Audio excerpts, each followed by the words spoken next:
महाराष्ट्र नवनिर्माण सेना अध्यक्ष राज ठाकरे ने सोमवार को कल्याण ग्रामीणकारी विधानसभा क्षेत्र से प्रचार का नारियल फोड़ा। उन्होंने अपना अभियान 2019 में अपने एकमात्र निर्वाचित विधायक राजू पाटिल के निर्वाचन क्षेत्र से शुरू किया है। आपको बता दें कि इस बैठक में उन्होंने महाविकास आघाड़ी और महायुति सभी सहयोगी दलों पर निशाना साधा। साथ ही उन्होंने विधायकों और दलगत राजनीति की भी आलोचना की। प्रदेश में किस तरह की राजनीति चल रही है, क्या यही महाराष्ट्र का भविष्य है?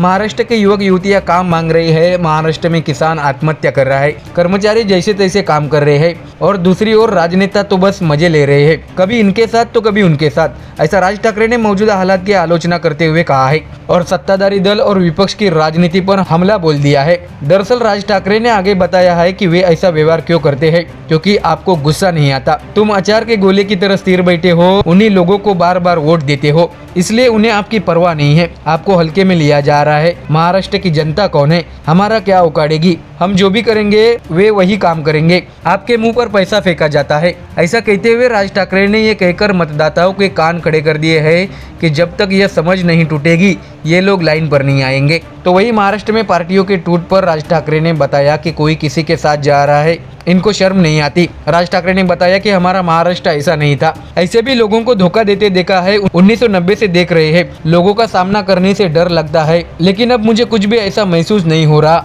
इन लोगों ने आपके वोट का अपमान किया है। यदि आपको हमारे विचारों का अपमान करने में कोई आपत्ति नहीं है तो भगवान ही महाराष्ट्र को बचाए, ऐसा भी राज ठाकरे ने कहा है। उन्होंने आगे बताया कि कोई किसी के साथ अशोभनीय गठबंधन और गठजोड़ कर रहा है। इन सब विघ्नकारी राजनीति के जन्मदाता शरद चंद्र पवार है। उन्होंने 1978 में कांग्रेस तोड़ी, 1992 में शिवसेना टूट गई, 2005 में नारायण राणे पार्टी से अलग हो गए, विधायक टूट गए। अब बात आगे बढ़ गई है, अब यह सिर्फ टूट के बारे में नहीं, अब पार्टी पर ही कब्जा करने लगे हैं। राज ठाकरे ने यह भी बताया कि पार्टी का चुनाव चिन्ह और नाम पर भी कब्जा किया जा रहा है। दरअसल एकनाथ शिंदे ने शिवसेना पार्टी का नाम और चुनाव चिन्ह लिया, अजित पवार ने भी ऐसा ही किया, पार्टी का नाम लिया, पार्टी का निशान भी लिया। अब शिवसेना का नाम और धनुष्य बाण न तो शिंदे और न ही उद्धव ठाकरे की संपत्ति है, यह बाला साहब ठाकरे की संपत्ति है। आप उसे कैसे छू सकते हैं? राज ठाकरे ने शिवसेना में बगावत पर टिप्पणी करते हुए कहा कि आप क्या चाहते हैं, विधायक को तोड़ने की राजनीति। उन्होंने आगे ये भी कहा है कि मेरे मतभेदों के बावजूद एनसीपी और घड़ी चुनाव चिन्ह पर शरद पवार का ही हक है, वह उनकी संपत्ति है, न कि अजित पवार की।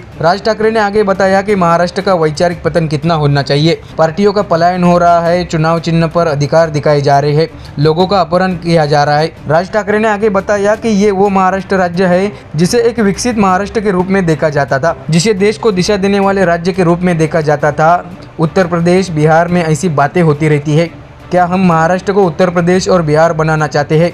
ऐसा भी राज ठाकरे ने सत्ताधारी महायुति और विपक्षी महाविकास आघाड़ी गठबंधन पर तंज कसते हुए कहा है। तो देखा दर्शकों, अब महाराष्ट्र का सियासी घमासान तेज हो गया है, आरोप प्रत्यारोप का सिलसिला भी जारी है।